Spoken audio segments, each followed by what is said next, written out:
Si mes calculs sont exacts, lorsque ce petit bolide atteindra 88 miles à l'heure, attends-toi à voir quelque chose qui décoiffe. À l'heure du goûter, on écoute le Magal West sur Westrack Radio. Interview, rubrique, micro-trottoir et musique sur Westrack. Non de Dieu. Il est 17h sur Westrack et merci de votre écoute et merci d'être présent pour ce nouveau Magal West. Aujourd'hui, on va retrouver la musique avec notre partenariat Ferrarock. On fera aussi un tour du côté de la météo. On retrouvera Mathieu pour les infos locales et puis on a aussi rendez-vous en deuxième partie d'émission avec Agnès Vidal qui est donc responsable de la communication pour le Volcan. Elle nous présentera donc la programmation pour ce mois de septembre et pour surtout le mois d'octobre à venir au Volcan. On va parler aussi agenda culturel, idées sorties et infos bonne humeur sur Westrack. Merci d'être à l'écoute. On va donc commencer tout de suite ce nouveau Magal West avec notre météo du jour. Ce soir, une amélioration est attendue en cours de journée. Le ciel devrait être dégagé et les températures varieront entre 20 et 23 degrés. Demain matin, des éclaircies et un passage nuageux parfois dense sont attendus. Dans l'après-midi, un beau temps malgré quelques nuages devrait accompagner votre journée. Et puis dans la soirée et dans la nuit, les nuages seront à nouveau présents avec des températures qui tourneront autour de 17 et de 20 degrés. Normalement, il n'y aura pas de pluie. Le parapluie sera donc à la maison pour votre journée. On va retrouver tout de suite Mathieu pour le Flash Info du jour.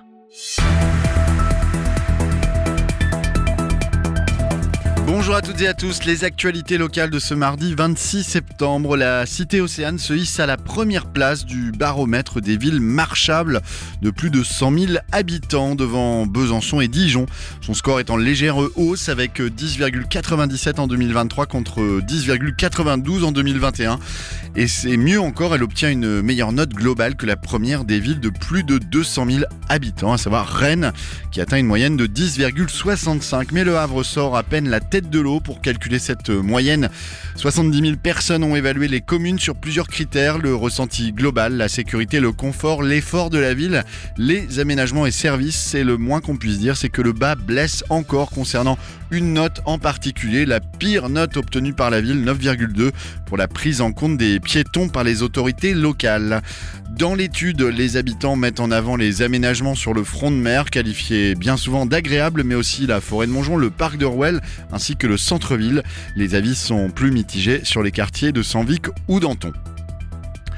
Y aura-t-il une vie industrielle à Notre-Dame de Gravenchon après le pétrole au moment de fêter les 90 ans du site ExxonMobil? La raffinerie Standard avait ouvert ici le 1er mai 1933.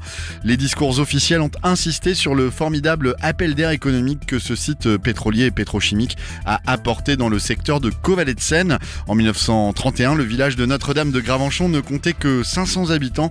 L'arrivée de la raffinerie a eu un impact social positif comme moteur de la création d'emplois et de compétences. Ici, la deuxième plus grande raffinerie de France traite encore chaque année 12 millions de tonnes de pétrole brut, ou l'équivalent d'une piscine olympique toutes les 2 heures, pour en extraire via un vapocracker non seulement les carburants, mais aussi les huiles, les paraffines et les bitumes. La réglementation impose qu'à partir de 2050, la raffinerie devra atteindre la neutralité carbone. Or, ExxonMobil à Port-Jérôme-sur-Seine est l'un des 50 plus gros émetteurs de gaz à effet de serre de France. Des solutions doivent être trouvées, par exemple le captage et le stockage de CO2, le travail sur la biomasse, ici à Gravenchon, pour faire du coprocessing en remplaçant une partie du brut par des charges biosourcées. Ici on parle d'huile végétale, d'huile de cuisson usagée qui sont traitées sur les unités pour fabriquer des essences. Mais l'approvisionnement de ces matériaux biosourcés est un nouveau défi à maîtriser. On compte actuellement 1900 salariés ExxonMobil à Port-Jérôme-sur-Seine. À la raffinerie et les unités pétrochimiques du site, et presque autant d'emplois générés par le site pour les sous-traitants.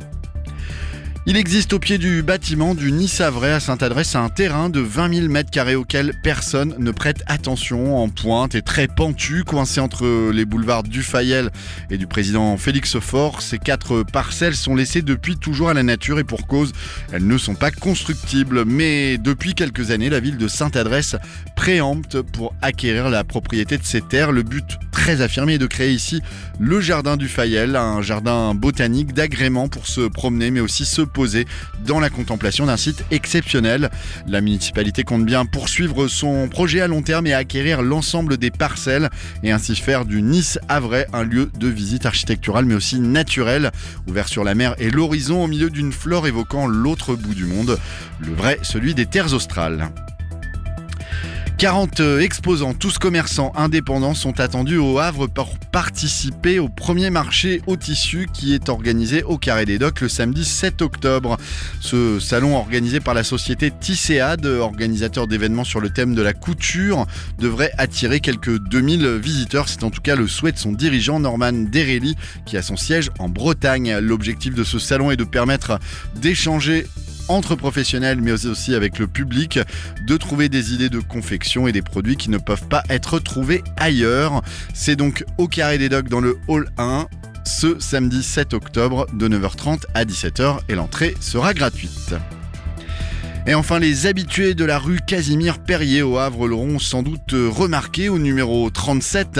L'ancien magasin Lulu Laberlu a été remplacé par Nessa Boutique, un concentré entre Inès, la patronne des lieux, et sa petite sœur Sarah. À seulement 23 ans, la jeune femme a décidé de se lancer officiellement dans la mode après une expérience dans la coiffure puis l'obtention de son BTS gestion des PMI-PME.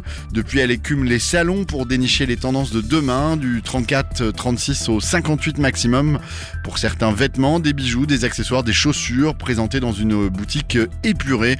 Les collections choisies par Inès Delaunay qui s'approvisionne chez des grossistes à Paris s'adressent à toutes les femmes.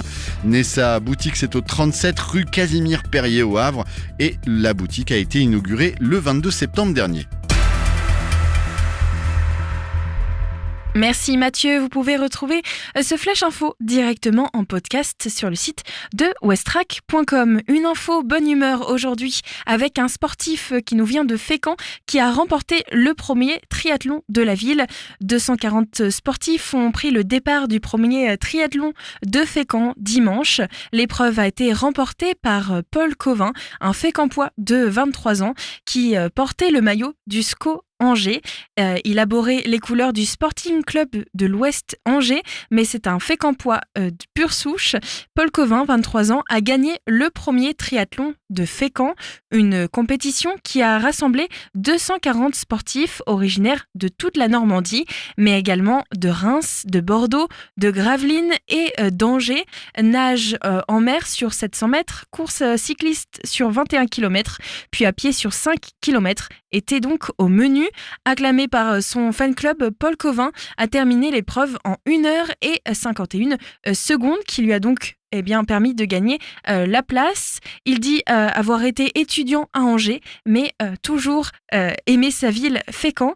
La première féminine, c'est Bérénice Paul du club d'Évreux et elle a achevé la compétition en 1h, 8 minutes et 28 secondes. Félicitations à nos deux Normands donc, qui ont réussi cette épreuve. On va retrouver tout de suite notre agenda culturel sur Westrack. Des idées sorties pour cette semaine ou ce week-end pour te culturer sur Westrack Radio.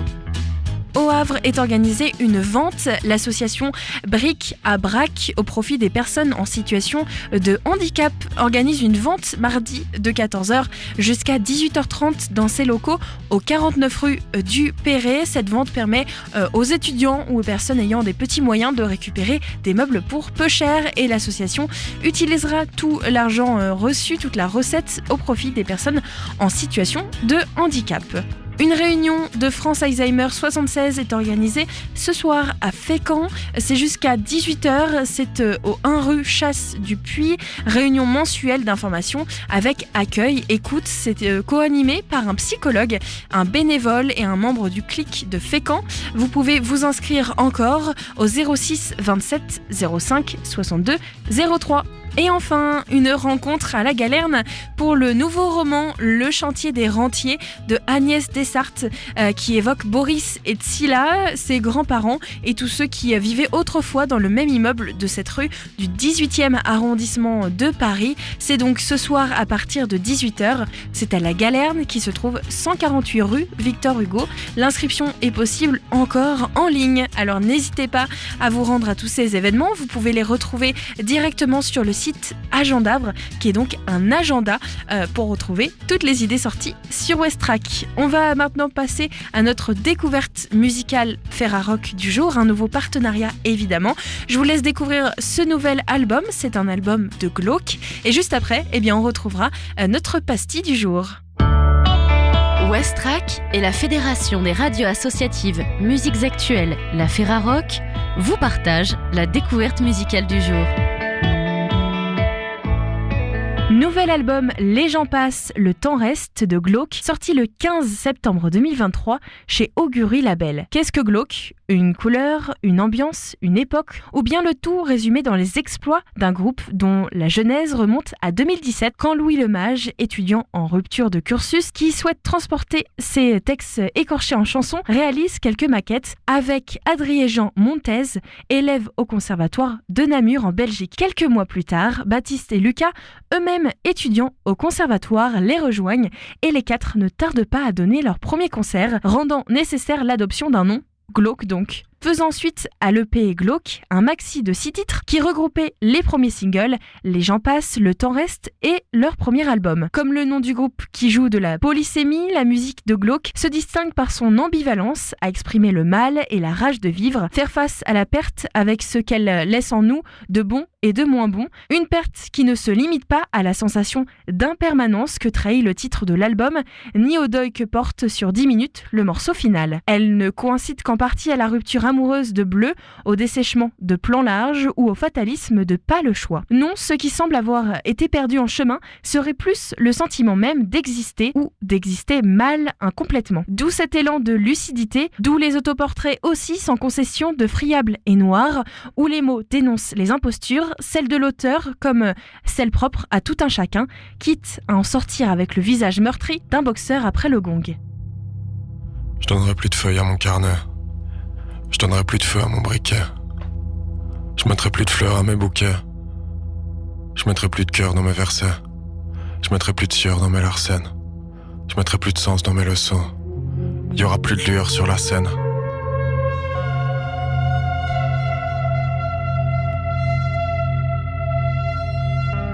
Les impostures, les choix partiels. Les embosses dures, les autres postulent.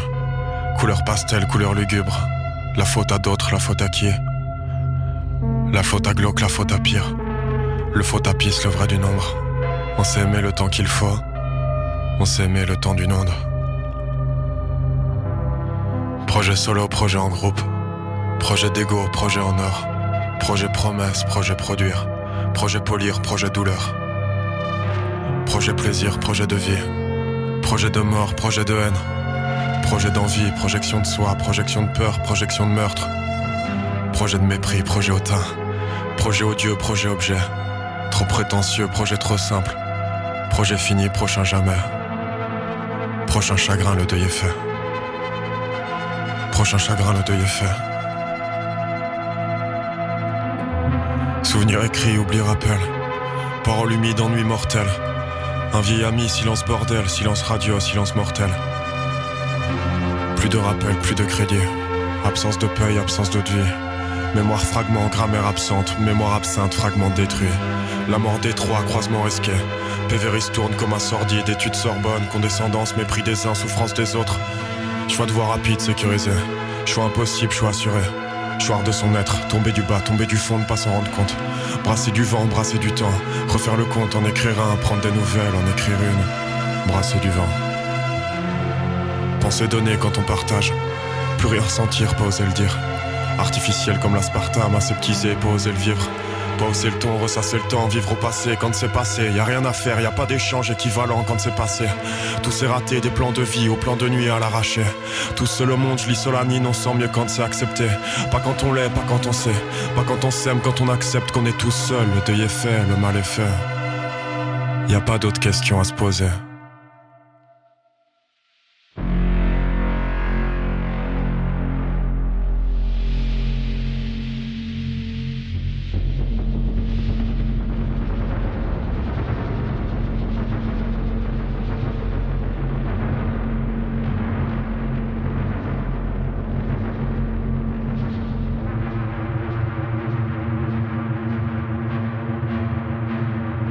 Marche dans ma ville les nuits d'automne, les semelles sur les beaux sols, les semaines muettes au sonotone, monotone.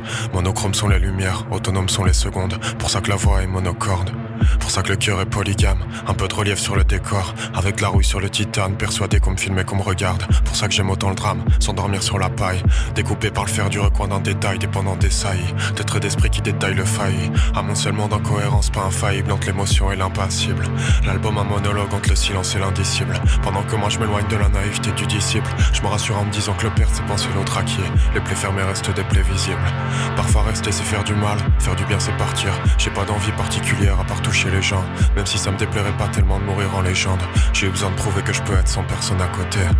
Je sais que je continuerai de douter, mais le deuil est fait.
Si l'on pense passagèrement à l'art de l'autoflagellation, cher à Brel, les BA industriels, comme produits par les valves et les soupapes de la salle des machines d'un brise-glace, nous ramènent irrémédiablement à une implaçable modernité dont on ne peut échapper que par l'ivresse de la danse notamment. Chaque texte s'apparente ainsi à un saut dans l'abîme d'une époque dénuée d'horizon, une démarche nihiliste, plutôt une quête de vérité, ne mentir ni à soi-même ni aux autres, admettre que l'on puisse être multiple dans un monde qui répugne à reconnaître toute complexité, supporter la moralité sans chercher la moindre consolation dans un passé mystifié, sans guérir le refuge d'une mélancolie saturienne, sans croire à l'amour tout en le cherchant et faire du désespoir un lien combatif. J'ai jamais voulu faire rêver personne. Je suis plus drôle dans la vie, pas de bol, la tête dans ma tête. Pour en sortir coupe le son, moi je peux pas le faire. Si ça va mal, je passe le Karcher. Je me connais par cœur, que des choix par peur. Peur du moment où j'arrête, je manque d'épaisseur. En vrai, je me demande quelle peut bien être ma place. D'abord, je me mets dans de beaux draps, puis je vais laver mon linge. Force à ce que tout ce que j'écrive devienne vrai, j'aurai jamais mon âge. J'ai fait sacrément le ménage. Du coup, je la quitte pour de vrai, puis je me creuse les méninges. Je me rends compte que je prends ma vie trop à la légère. Et la musique au sérieux, en vrai, c'est juste que je fais de mieux. Ma vie, c'est un j'aurais pu qui a fini en je fais ce que je veux. Déjà psychopathe, toujours zéro sur le psychopathe. Bientôt zéro sur le pèse personne. Je sais que c'est que dans ce que je perfectionne. Les vies, c'est nuit et jour. La vie, c'est nuit, réjouir la vie, c'est nuit et jour. Entre les deux, faut fuir. Proche de l'errance, comme Igno Asano.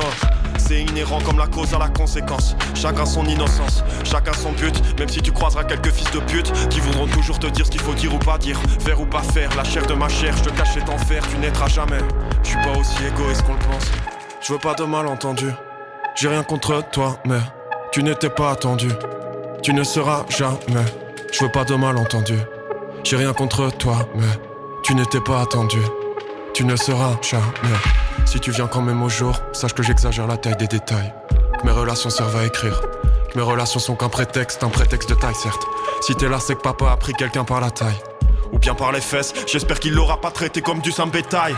Je veux pas t'apprendre que la famille ce sera toujours la première source de déception. Et que très souvent en prenant le risque d'être père, on devient le contre-exemple de sa conception. Je sais ce que ça fait, je prendrai jamais le risque pour toi. Enfin, plutôt pour moi, pas descendance. Y'aura pas d'acte de naissance, c'est tout ce que j'ai pour ma défense. Moi j'ai eu de la chance mais faut la prendre. Ça rend pas plus heureux de pas être cancre. J'étais formé pour les carcans donc y'avait toujours quelqu'un qui avait des attentes. C'est quoi, je crois qu'ils attendent toujours. Depuis que je suis tout jeune j'ai jamais rendu les gens fiers. J'ai toujours voulu devenir mon grand frère. J'ai toujours grandi dans des parallèles. J'ai toujours contrôlé les paramètres. Vécu dans ce qui était sûr, jamais dans ce qui était potentiel ou hypothétique. Je suis déjà trop paternaliste, c'est une mauvaise idée que j'ai un gosse. Parce que plus je réfléchis, plus j'analyse, plus je dramatise. Plus je me rends compte que j'ai des problèmes d'éthique. Grande chance que tu dises que je suis pathétique. Et puis j'ai des tocs, je veux pas transmettre mon mal de l'époque. Te dire que c'est pas bien l'école, tu garderas pas tous tes potes. Compare avec plus dans les poches, même si c'est injuste on l'oubliera vite. Que la vie c'est pas beau ou moche, ni noir ou blanc. Souvent on s'embrouille pour l'atteindre la couleur, mais on peut pas comprendre toutes les douleurs. Je veux pas de malentendu. J'ai rien contre toi, mais tu n'étais pas attendu. Tu ne seras jamais. Je veux pas de malentendu. J'ai rien contre toi, mais tu n'étais pas attendu. Je peux pas te faire accepter l'inacceptable. Les trucs qui dépendent pas que toi qui foire. Ou bien quand t'as trop de poids sur les épaules, trop d'égratignures qui deviennent des nécroses. Y'a rien de pire que croire que t'as toujours le choix, que t'as tout le temps devant toi, qu'il y a toujours deux rôles, le bon et le mauvais. Et si t'as le second, c'est jamais ta faute, y'a de quoi être à faune. En vrai je crois, tout le monde a le vécu de rappeur, mais personne parle, y'a plus d'orateur. Y'a aucun raté, on a juste pas eu le droit d'avoir un effaceur. Parce qu'en plus le pire c'est peut-être de réussir à coup de sacrifice, en tout cas se convaincre. De toute façon en vrai, c'est quoi réussir si c'est pas sans convaincre? J'attends pas de réponse, c'est pas sans contrainte, y'a aucun plaisir. Je dis ça parce qu'en fait j'ai toujours préféré être à son contraint. Les contrats de parole, le contrat de pari, les promesses débiles, aux promesses toutes faites. Tu vaux combien? C'est facile d'estimer le prix d'un humain. Je crois très bien la vie de certains contrats, paquet de Lucky, beaucoup trop ne valent rien. Qu'est-ce que je pourrais faire de bien avec un bambin? En voilà une bonne. Tu pourrais peut-être construire Babylone, obtenir 3 ballons d'or, trouver le remède contre la mort, ou bien découvrir comment être un homme. Tu pourrais changer les normes, tu pourrais devenir le meilleur. Le mieux ça reste encore que je t'abandonne. Je crois que je t'évite le pire. Je serai jamais un bon père. Je veux pas de malentendu.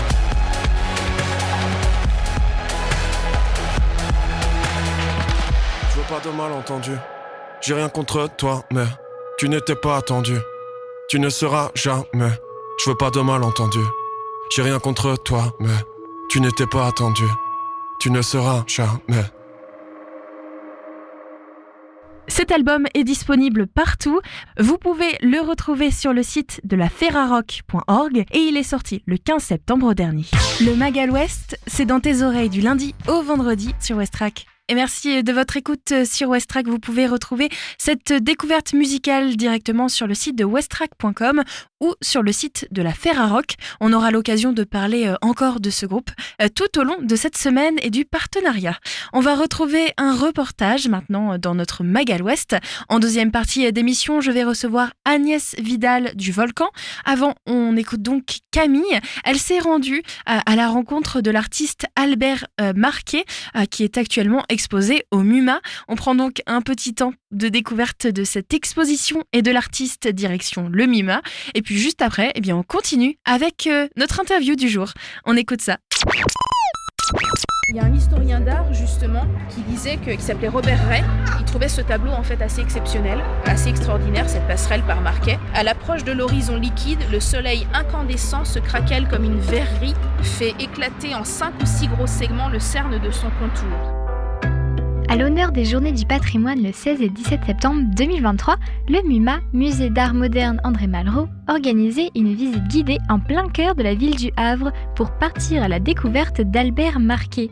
L'occasion de revenir sur les pas de l'artiste afin de découvrir les endroits ayant inspiré ses œuvres. Je m'appelle Anne-Charlotte Perret, je suis guide conférencière agréée et je travaille pour ces Journées du patrimoine notamment pour le service Pays d'art et d'histoire et aussi cet après-midi pour la direction des espaces verts au cimetière Sainte-Marie. Albert Marquet, est-ce que vous pouvez un peu le présenter vite fait, s'il vous plaît ? Alors Albert Marquet, c'est un grand peintre, en fait, un grand peintre paysagiste, moderne, quelqu'un qui est souvent qualifié de fauve, donc qui est relatif à ce mouvement du fauvisme. J'ai commencé un petit peu justement la présentation en disant qu'on aimait bien mettre des étiquettes justement, notamment en France, mettre les gens un petit peu dans des cases. On le qualifie souvent de fauve modéré ou d'impressionniste tardif. Et je disais que je trouve que c'est un petit peu injuste parce qu'il a un art qui est personnel et c'est un vrai paysagiste moderne. Qu'est-ce qui est caractéristique de son art ? Ce qui est caractéristique de son art, c'est déjà l'art de la synthèse en fait. Essayer avec très peu de choses, de dire beaucoup de choses. Voilà, avec très peu de moyens, dire beaucoup de choses. La simplification des formes, la construction vraiment de ces tableaux par la couleur, les contrastes de couleurs aussi, les grands aplats. Voilà, donc ça c'est vraiment typique de ce que les fauves font. Vous nous avez dit aussi du coup qu'il était venu plusieurs fois au Havre. Est-ce qu'il y a une raison particulière ? Le premier séjour qu'il fait, alors en tout cas en Normandie, c'est en 1903 avec Henri Manguin, qui est un ami aussi. Et puis 1906, c'est le Havre, le premier séjour au Havre, qu'il fait par amitié aussi. Il a cette amitié avec Raoul Dufy, qui est un enfant du Havre. Et Albert Marquet aussi vient pour exposer, a priori, à la première exposition du Cercle de l'Art Moderne, qui est une grande association locale qui fait la promotion de l'art vivant, de l'art contemporain de l'époque. Et il y a aussi ce goût justement pour le port, ce goût pour l'eau, ce goût pour le populaire en fait. Et cette période où il vient au Havre, à l'été 1906, c'est une grande période de fête aussi. La fête nationale, le 14 juillet, et la grande fête maritime aussi. Voilà, qui fait la promotion de la marine française. Il est aux côtés de plusieurs artistes. Quels artistes par exemple ? Là, en 1906, de Raoul Dufy. Essentiellement, on a pu montrer, là dans la petite présentation qu'on a fait avec les gens qu'on avait ce matin, on a pu montrer une photographie justement où il peint sur un balcon, vraiment chevalet contre chevalet, avec Raoul Dufy. Donc ils mènent vraiment 2 concerts de front, en fait, ensemble, leur recherche. C'est les sujets qu'il aime bien, ça va être plutôt peindre les paysages ou l'eau, c'est ça ? Oui. En tout cas, vraiment, le Havre et la Normandie, ça va être un véritable laboratoire pour lui, pour ses recherches. Et il fait déjà des nus, des choses comme ça avant, mais vraiment le côté paysage portuaire, voilà, c'est vraiment quelque chose qui l'attire beaucoup.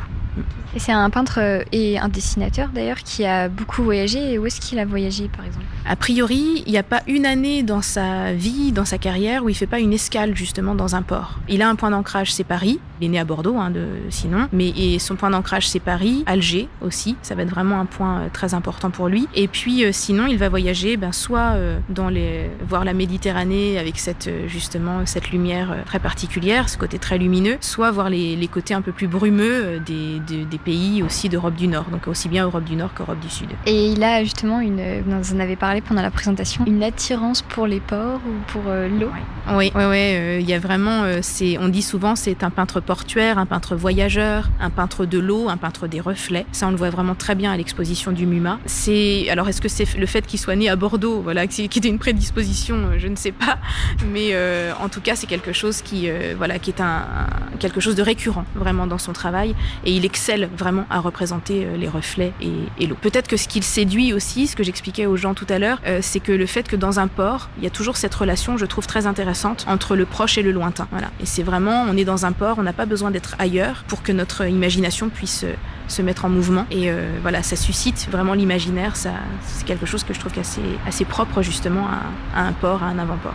D'accord. Et j'entendais aussi du coup les gens qui disaient aussi qu'ils connaissaient pas beaucoup ce peintre. Et moi non plus, je connaissais pas beaucoup. Mais est-ce que ça aide justement les gens à découvrir et à s'intéresser un peu plus ? Est-ce qu'il y a une raison de pourquoi il était peut-être moins connu ?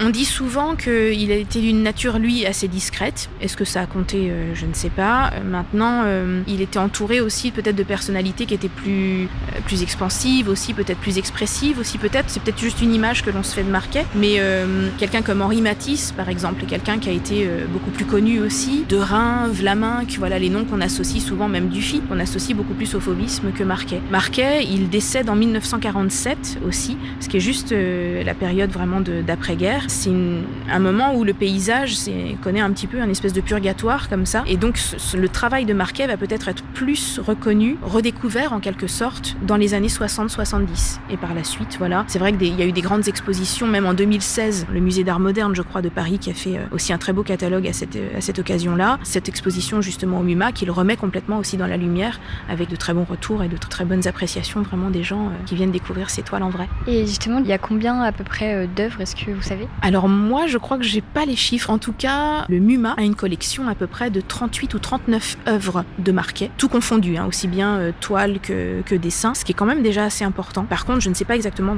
combien il y en a de présentés dans l'exposition, puisqu'il y a eu aussi des prêts ou de collections particulières ou d'autres musées. Pourquoi le MUMA a justement décidé de faire le thème sur Albert Marquet? Je pense que comme je disais, en 2016, il y a déjà eu une exposition sur Marquet, à ce rapport au paysage et la manière dont il pouvait représenter tout ça. Là, je ne sais pas exactement ce qui a motivé le choix. Est-ce que c'est dans la succession aussi des différentes expositions qui ont eu lieu dernièrement, en fait, sur les météorologiques, le vent, toutes ces grandes expositions et belles expositions qui ont été menées par le MUMA et notamment par Annette Odiquet. Peut-être le fait qu'il y ait eu des acquisitions aussi ou des dons assez récents, en fait, d'œuvres de Marquet aussi qui sont visibles dans l'expo. Peut-être que c'est ça qui a fait qu'on a voulu le mettre à l'honneur particulièrement cet été 2023. D'accord. Vous êtes guide conférencière, c'est ça ? C'est vous qui avez choisi de faire ça ou qu'est-ce qui vous intéresse dans l'art justement ?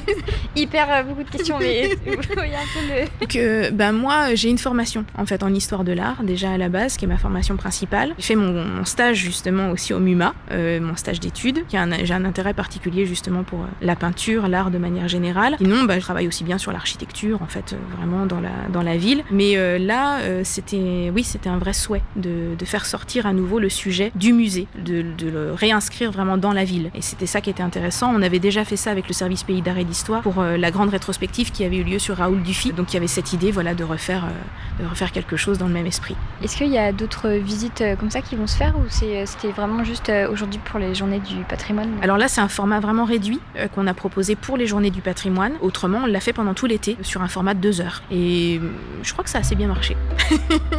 Merci beaucoup et puis bonne journée, bonne continuation. Pareillement.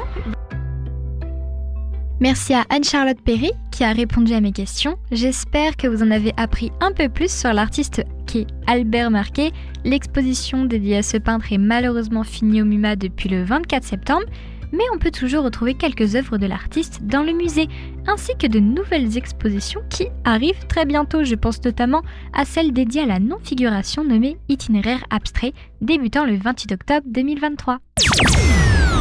Il faudra donc être encore un petit peu patient avant de pouvoir retrouver ces expositions. Merci Camille, vous pouvez retrouver toutes les informations concernant cet artiste et le MUMA sur westrack.com en retrouvant le reportage de Camille. Il y a des liens dans la description.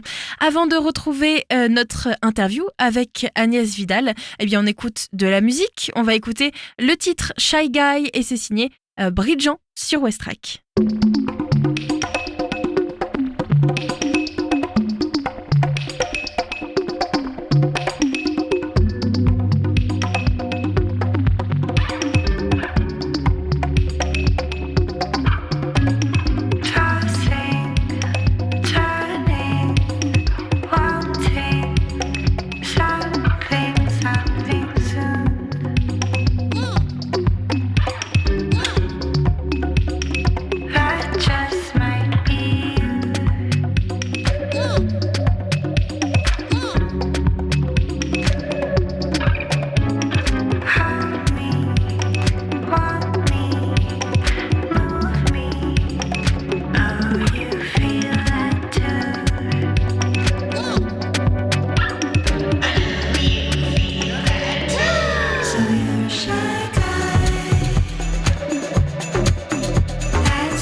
C'était le titre Shy Guy de Bridgen sur Westrack, un titre sorti en 2022 et qui nous vient des États-Unis.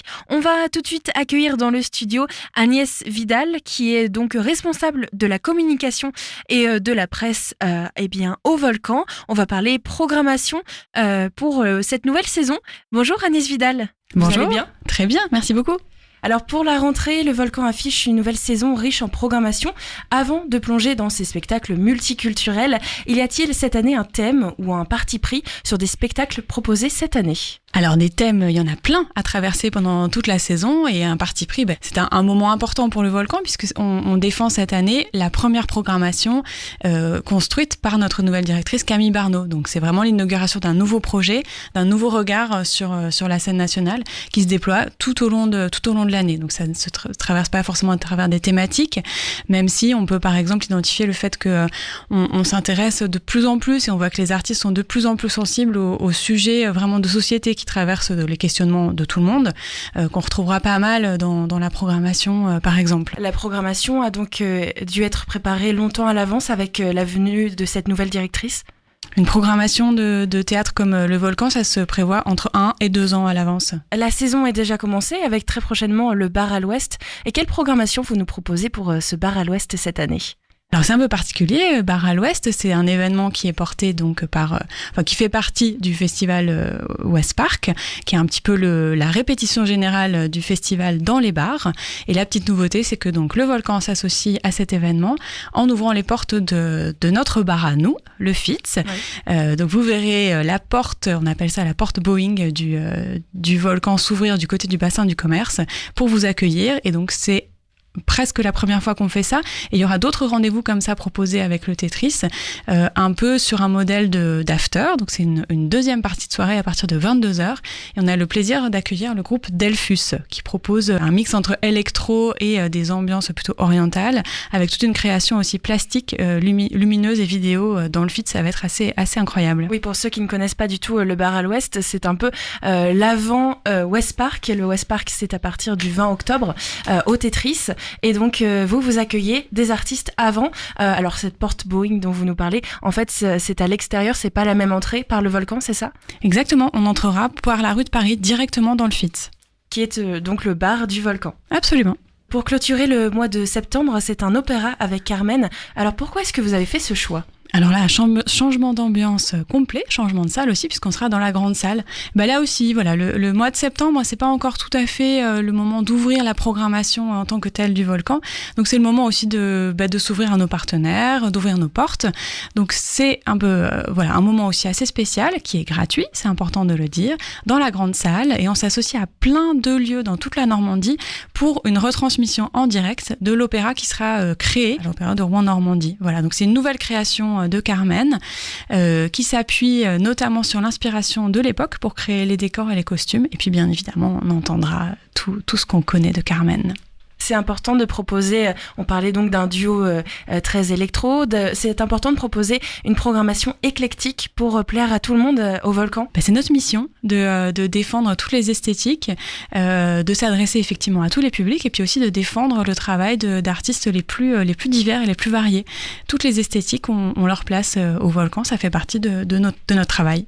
Ça permet aussi peut-être de découvrir des choses auxquelles on ne serait pas vraiment allé. Ça vous arrive que certains abonnés vous disent nous, on est plutôt habitués à tel style de musique et pourtant, cette fois-ci, on est allé à ce spectacle et on a vraiment aimé. C'est ce qu'on espère en tout cas, c'est ce qu'on essaye de faire à la fois avec des habitués, des abonnés, mais aussi avec des gens qui ont moins l'habitude de venir. On a eu le plaisir d'ouvrir les portes du Volcan pour les Journées du patrimoine. C'est par exemple un moment où on rencontre plein de monde, des gens qui viennent très souvent et qui ont envie de découvrir l'envers du décor, et puis des gens qui sont jamais rentrés dans le Volcan et qui sont heureux de le découvrir. Et les deux rendez-vous dont je vous parlais à l'instant, donc à la fois le concert Bar à l'Ouest et la retransmission de Carmen, ce sont des rendez-vous gratuits. Donc c'est aussi une excellente occasion de passer les portes et de découvrir ce qui se passe à l'intérieur de la coque en béton du Volcan. C'est quand exactement cette retransmission de Carmen ? La retransmission de Carmen, c'est le 30 septembre. Le Volcan est aussi donc connu pour ses spectacles, mais vous proposez aussi des ateliers. C'était une envie de diversifier la programmation en ajoutant des ateliers, et cette fois-ci un atelier de création plastique. Oui, ça c'est pareil, ça fait aussi partie de nos missions de proposer à des publics différents de se familiariser avec la programmation du volcan de plein de manières différentes. Donc là, on parle de la face immergée de l'iceberg. Il y a aussi tout un travail qui se fait, par exemple, en direction des établissements scolaires, mais aussi du public en situation de handicap et même des détenus, par exemple. Voilà, donc il y a tout un travail qui est fait pour accompagner les publics de plein de manières différentes pour que chacun, finalement, soit à l'aise dans le volcan. Donc cet atelier dont vous parliez, ça fait partie de la programmation plutôt adressée aux familles. Donc c'est un atelier parents-enfants qui se déroule en partenariat et dans les murs du MUMA. Et l'idée est de s'inspirer de l'esthétique d'un des spectacles dont je vais vous parler dans un instant pour quelque part de la même manière que la proposition artistique, s'amuser à créer avec le vent. Donc, comment on peut utiliser le souffle pour avoir un regard plastique et puis une création vraiment physique et matérielle à partir du vent. Le spectacle, en fait, ce sont 2 spectacles portés par la même artiste qui est à la fois danseuse, chorégraphe et à la base jongleuse, qui travaille donc avec le vent et qui propose 2 spectacles. L'un s'appelle Vortex et s'adresse aux adultes, l'autre s'appelle L'après-midi d'un fun et s'adresse aux enfants. Dans le même dispositif, tout le monde sera installé sur le plateau, artistes et spectateurs, en format circulaire. Le plateau est transformé en une sorte d'arène entourée par plein de ventilateurs. Je crois qu'il y en a, je ne sais plus si c'est une vingtaine ou une quarantaine, des ventilateurs très puissants qui créent donc un vortex, une espèce de souffle avec lequel l'interprète va s'amuser pendant 1 heure à peu près selon le spectacle. Celui pour les enfants est extrêmement poétique et vraiment c'est incroyable de voir ce qu'ils arrivent à faire avec donc ce vent et des sacs en plastique colorés. Voilà, c'est le seul matériel du spectacle et ça devient un espèce de ballet fantastique. Et puis l'autre spectacle pour les adultes, Vortex, c'est plutôt une espèce de costume scénographie qui petit à petit va se déployer avec le vent. Là, c'est extrêmement touchant et très très fort. C'est vraiment l'histoire d'une mue qu'on voit face à nous et avec plein d'inventions plastiques avec ces matériaux et avec le vent.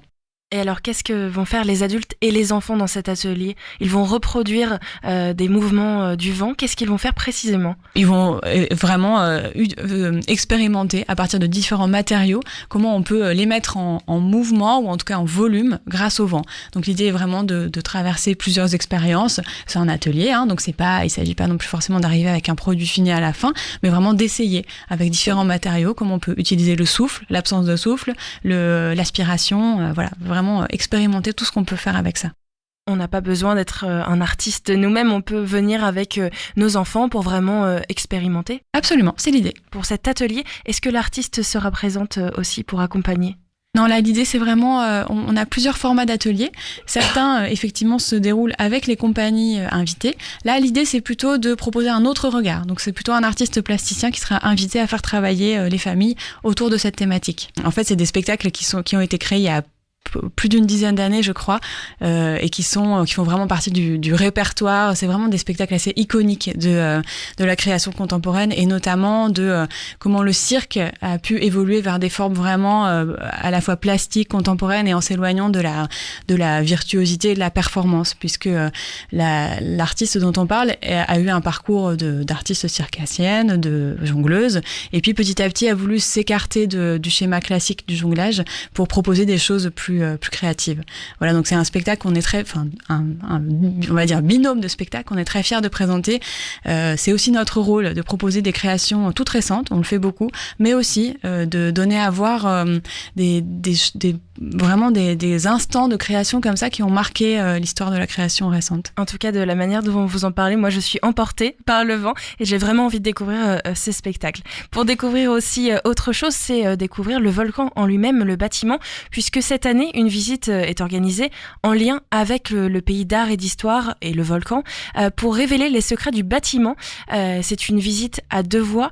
Qu'est-ce qui va se passer exactement dans cette visite ? Alors en fait, il y a toute une série de visites qui sont proposées. De mémoire, il y en a 3. Là, on parle de la première, qui cette fois-ci va être un petit peu adaptée spécialement pour s'adresser encore une fois aux familles et aux enfants.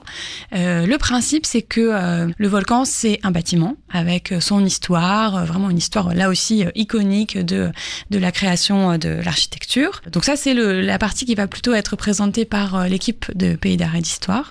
Et puis en binôme, il y aura quelqu'un de chez nous, de l'équipe du Volcan, qui va plutôt être là pour présenter ce qui s'y passe.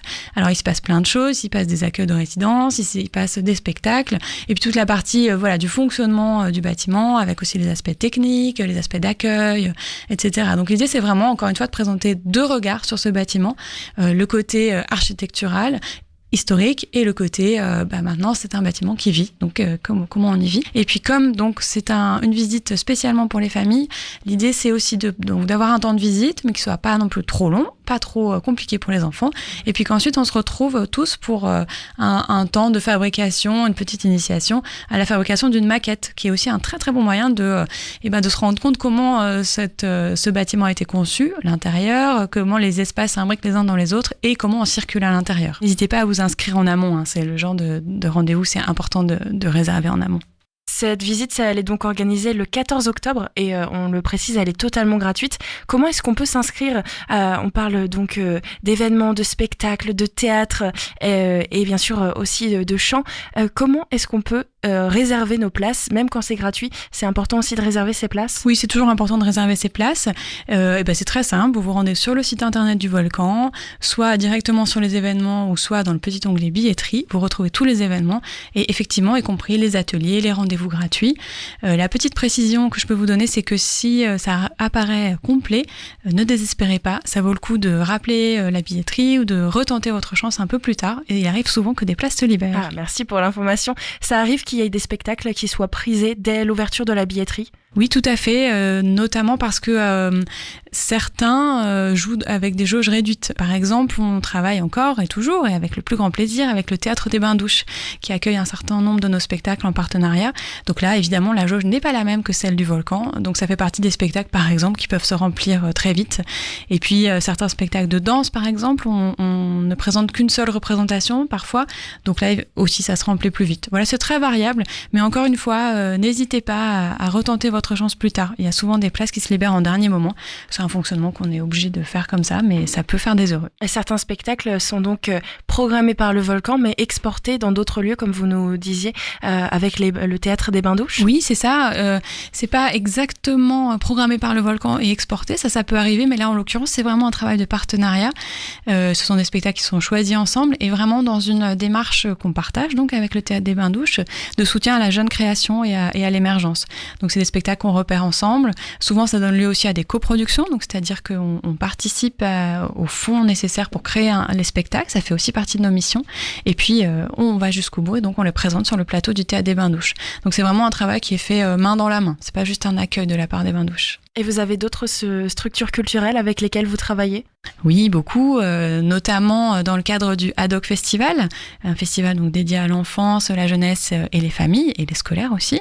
Et cette année, on ira au Phare, avec qui on travaille aussi de façon très étroite, au Tetris, je vous en parlais tout à l'heure, mais aussi dans d'autres communes. Et donc là, on ira à la rencontre de nos amis de Gonfreville, de Montivilliers, et puis d'autres petites communes, du Sirocco aussi, et d'autres petites communes qui ne sont pas équipées de lieux.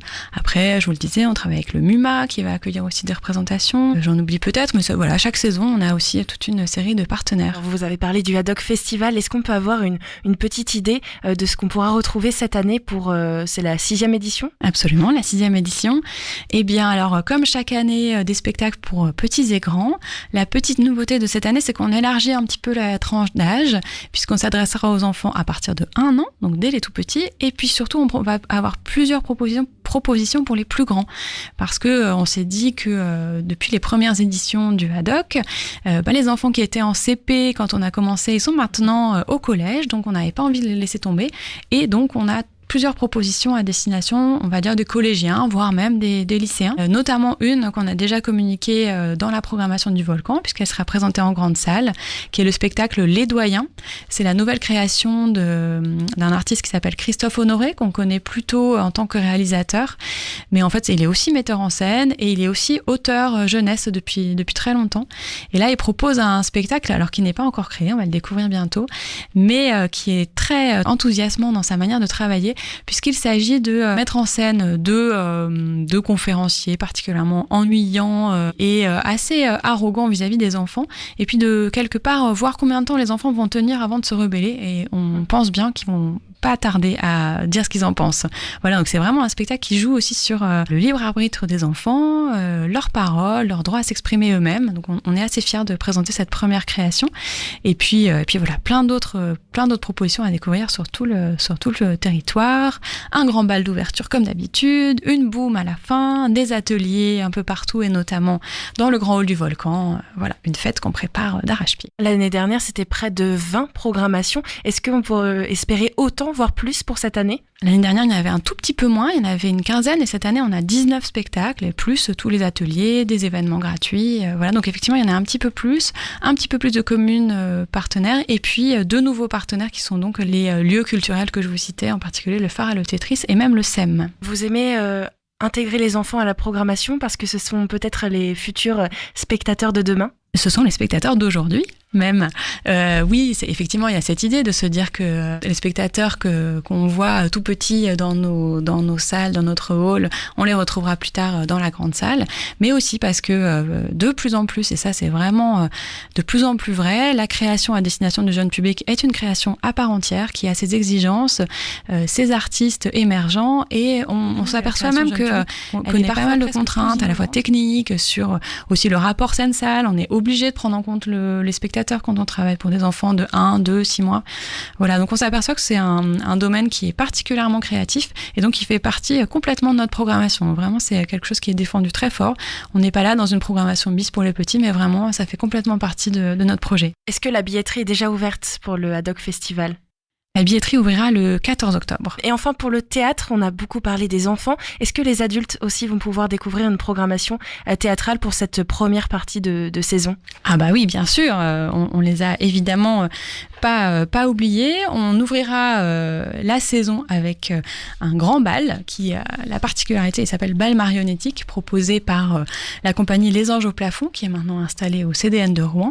C'est un bal, mais pas que, puisque donc ils sont spécialistes en marionnettes, et donc ils vont nous proposer à la fois évidemment bien sûr danser, passer un bon moment tous ensemble, mais aussi de quelque part partager la piste de danse avec ces personnages un peu étranges. On a un peu l'impression d'être dans une fête des morts, voilà, et on va nous proposer de nous-mêmes mettre en mouvement ces marionnettes. Je peux vous parler aussi juste après du spectacle qui arrive juste après, là pour le coup un spectacle de cirque, mais là aussi on en parlait tout à l'heure, c'est aussi du cirque vraiment tout à fait contemporain, très créatif, qui va bien au-delà de la performance, même si on va s'élever très haut dans les airs avec cette proposition portée par l'artiste Raphaël Boitel. Ça s'appelle La Chute des Anges. Elle nous propulse dans un monde hyper mécanisé où l'ensemble des personnages qui sont sur le plateau sont tous pareils, ils font exactement les mêmes gestes au même moment, dans un monde très très sombre, très automatisé.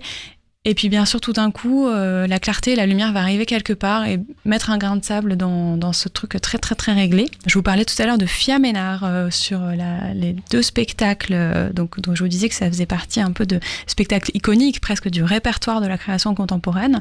On a aussi la chance de présenter sa nouvelle création, qui aura été présentée quelques semaines avant dans d'autres salles, donc qui viendra tout juste d'émerger, qui s'appelle Article 13 de la Déclaration universelle des droits de l'homme. C'est l'article qui autorise tout un chacun à se déplacer, à avoir le droit de résider et d'être là où il le souhaite. Donc on sait bien que dans la réalité c'est un peu plus compliqué, et donc elle s'interrogera sur cette question-là, mais de façon tout à fait métaphorique et dans une création qui est vraiment entre la danse, la performance et même les arts plastiques. Ah oui, je peux vous parler aussi d'un spectacle qui s'appelle Phèdre. Alors, Phèdre avec un point d'exclamation. Donc on sera complètement plongé dans le grand classique que nous connaissons tous, mais on va le regarder avec des yeux différents. C'est vraiment un spectacle qui est très très chouette et auquel personne ne peut résister, qu'on soit un passionné de lettres classiques ou au contraire un peu allergique, puisqu'on va faire la rencontre d'un personnage très très attachant qui se trouve être passionné absolu de Phèdre. Donc il va tout faire pour nous présenter cette œuvre, ses personnages, remettre dans le contexte, à un rythme effréné, avec plein d'inventions de mise en scène, mais avec juste rien du tout. Il a une table et un livre de poche en main, et avec ça, il va nous faire vivre toute l'histoire, nous faire entendre aussi la beauté des vers. Voilà, c'est vraiment un spectacle à mettre entre tous les yeux, parce qu'on se fait embarquer par ce personnage, par cette écriture très drôle, très légère, et en même temps vraiment profonde sur ce que c'est d'abord que cette pièce, et puis qu'est-ce que c'est que notre rapport avec ces classiques là.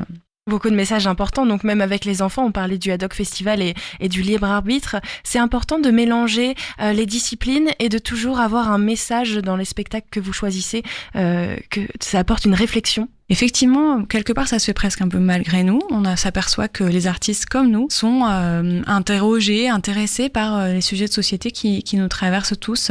Après, ce sont avant tout des créations, avant tout des œuvres esthétiques. Donc c'est pas forcément un message, mais c'est plutôt quelque chose qui parfois nous déplace, parfois juste nous émeut, parfois juste nous laisse indifférents. Voilà, c'est aussi le mystère de chaque création. Mais par contre, c'est vrai qu'on s'aperçoit que les artistes eux-mêmes sont de plus en plus engagés, de plus en plus en lien avec les faits de société qui nous entourent. On a parlé de beaucoup de spectacles et d'événements, et j'espère que l'un d'entre eux aura piqué la curiosité de ceux qui nous écoutent. Agnès, merci beaucoup pour votre temps et à très bientôt. Avec plaisir, à bientôt.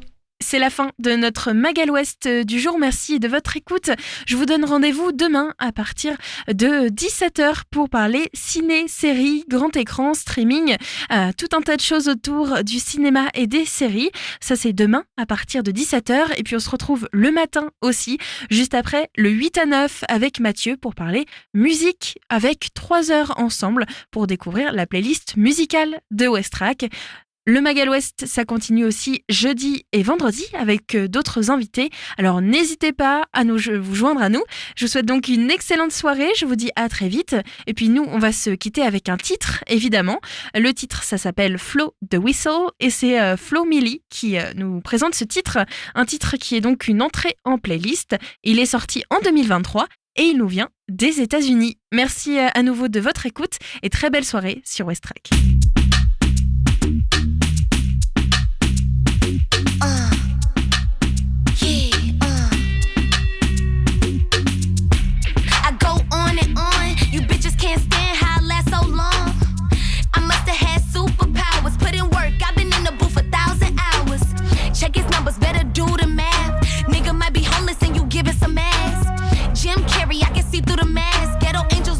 They gon' be on your ass.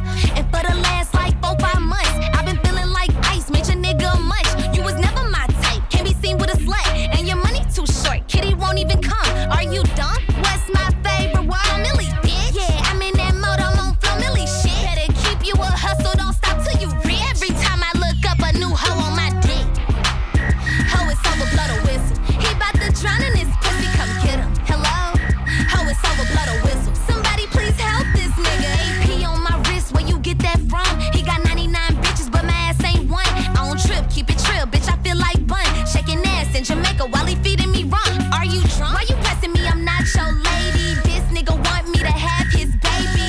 Chocolate bitch, Eminem, Slim Shady. Sweating my hair out, now my edges wavy. Double C's, everything you see me in. Hoes think they fucking with me, y'all some real comedians.